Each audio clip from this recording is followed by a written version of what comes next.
Okay guys, so in this video, first I'm kind of just going to explain to you guys how to utilize the system, how to determine how much you need to play in order to climb, and all of that stuff. And then I'm later in the video going to give my opinions on sort of the matchmaking in the system and the things I don't like about it and that type of thing. So if you're wondering, initially we'll talk about how to sort of just determine how to climb, and then after that we'll talk about the problem with game spamming and how important game spamming is versus being good at the game and that type of thing. So let's get right into it. I first want to kind of speak about Fortitude and the importance of playing games to climb in Wild Rift. So the reality is, obviously, because of the way the system works, you can climb with a 50% win rate because Fortitude allows you to prevent losses, right? So you don't actually lose every single game. And then the Galio's Aegis additionally will allow you to lose even more games and still gain rank. So for example, this season I started Diamond 4, I think 1 mark. So technically I have gained 36 net marks this season because you gain 6 marks, say, per diamond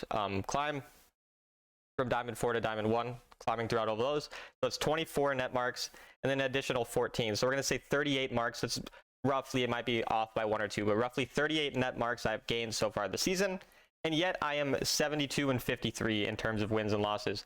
Obviously that means that that's 19 difference in terms of wins and losses, and yet I have a 34 difference in terms of where I started and where I am now in, what is that, 125 games. And so we could say roughly per 100 games you're going to get, say, somewhere between 5 to 15 free wins from Fortitude based on how many S ranks you do and how well you perform. Now, me personally, you can see I have almost 50 S ratings and 23 A ratings. So in over half of my games, I'm getting S or A rating and lots of MVPs. And these things contribute to Fortitude. And so I would venture to guess that you guys will get slightly less Fortitude than me, or at least most of you would, but you will still get an amount. So say 5 to 15 extra marks per 100 games that you play. So then alongside this, you can just do the math on your win rate. Go to your win rate. What do you have? Okay, maybe you have, so we'll use me as an example. We'll round down to 57 because I always like rounding down when I'm guessing this so that I'm more likely to actually overshoot and reach the rank I want to reach. So say I'm 57, right? That would be every 57 game, or every 100 games, I would go 57 and 43. That's a 14 mark difference, right, between how many marks I would gain in terms of wins and losses, because I'd be 57 and 43. And so let's say I always do this, right? I get 14 net marks and I get an additional, let's just say it's like, we'll say 7 marks just to be like, again, lower on the Fortitude. It'd probably be more. I'd be gaining roughly 21 marks per 100 games. And so say I wanted to get 200 marks, like additionally, right, from where I started at Diamond 4, then I would have to play 1,000 games in order to get that. And so doing the math on how many games you need to play versus where you currently are is a good way to kind of figure out roughly how many games you need to play a season. And then looking at your previous seasons can also give you an idea of this. So for example, if you go onto your profile, you go to Overview, and then you click on the bottom right on where your mark is showed, or where your rank is showed, where it says New Weekly Report Stats are ready. If you go here and then in the bottom right, you click Seasonal History, you can go and look at what you previously did. So we can see I had a 55%, oh, I misclicked there. We can see I had a 55% win rate in season 14 with 153 marks, 816 matches. 163 marks on season 13 with 958, also with 55. And we can see, obviously, when I played only 500 matches, 75 marks. And so you can kind of see how many games you played in the season and where that led you to. And so you can sort of see here, when I'm playing 800 or 900 games a season, I'm able to get to 150, 160 marks. And so say that my goal is to get past that, I might have to go to 1,000 or 1,500 games if I really want to do that. Now, obviously, improving your win rate is another way to do this, but I would generally say your goal should be to increase your win rate by roughly 0.5 to 1% a season, because it's pretty hard to get it that much higher, and generally thinking in a pretty small scope will always allow you to kind of get higher than you actually expect. So when you're trying to predict your win rate, go into your past 3 seasons, I would say. Look at what your typical win rate is. Do the math on how many games you need to play in order to get the rank you actually want. And then that's going to be a great way to actually get to the rank you want, rather than just trying to find all these other tips about, you know, oh, you just need to get better at this and this and this. Because obviously you can watch my videos and get better at things, and that's going to allow you to improve your win rate and climb quicker.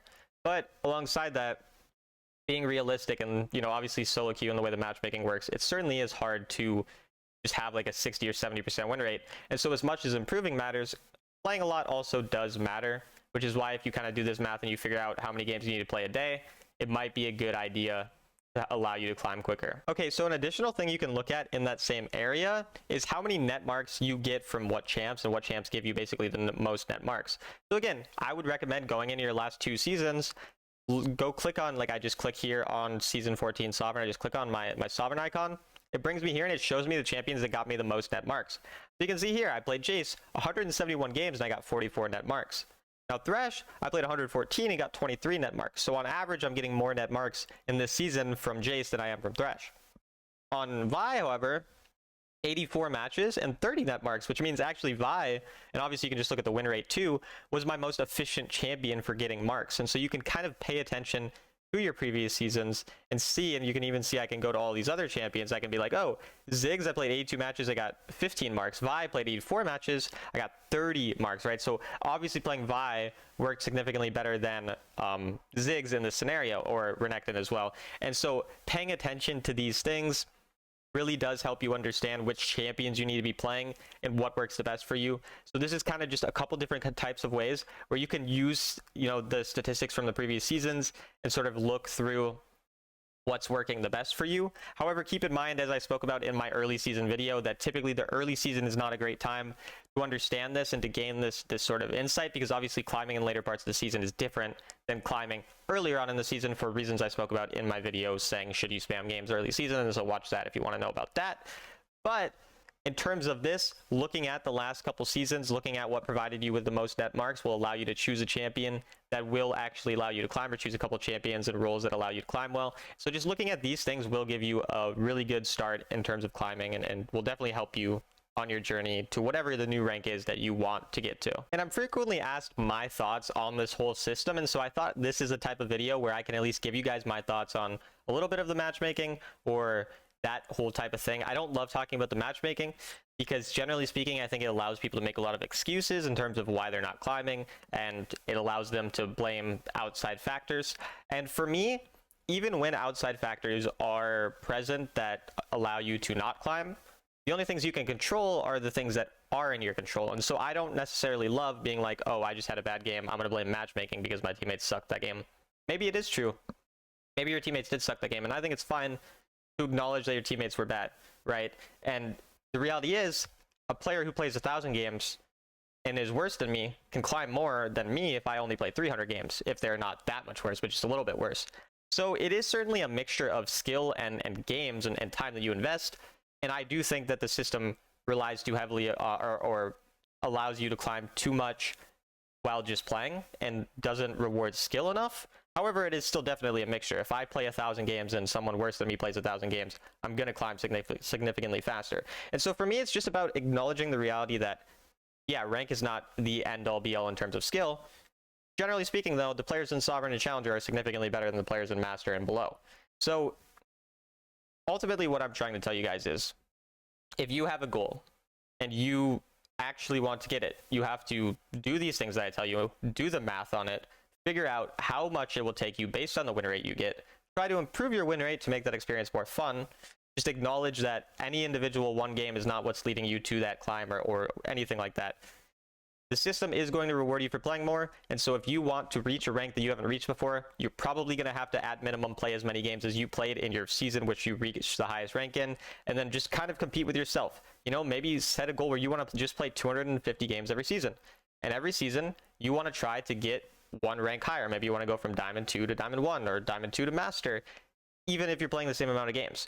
So you definitely have to make sure that you're focusing equally on game spamming, because that is a real part of the system. As you like, I would not be, you know, multiple time rank 5 if I didn't play as much as I do, and obviously because I'm a streamer I can play a little bit more and justify it compared to what you guys can. So whatever amount of time that you do have, you just have to be realistic with how high you can climb based on your win rate and all of that. And yes, I don't like that it's that way. I wish it was different, but at the end of the day, we can't control that. We can, you know, voice our opinions on it, but if we complain about it 24/7, it just gets redundant and really just makes us kind of focus on the wrong things and allows us to not have fun with the game. So we can acknowledge that it sucks and we don't like it, but then we can also do whatever we can in our power to still get better at the game and utilize the system as much as we can. And obviously, you know, you guys have, everyone has lives, can't just play 24/7, but that's basically all I had my thoughts on the system.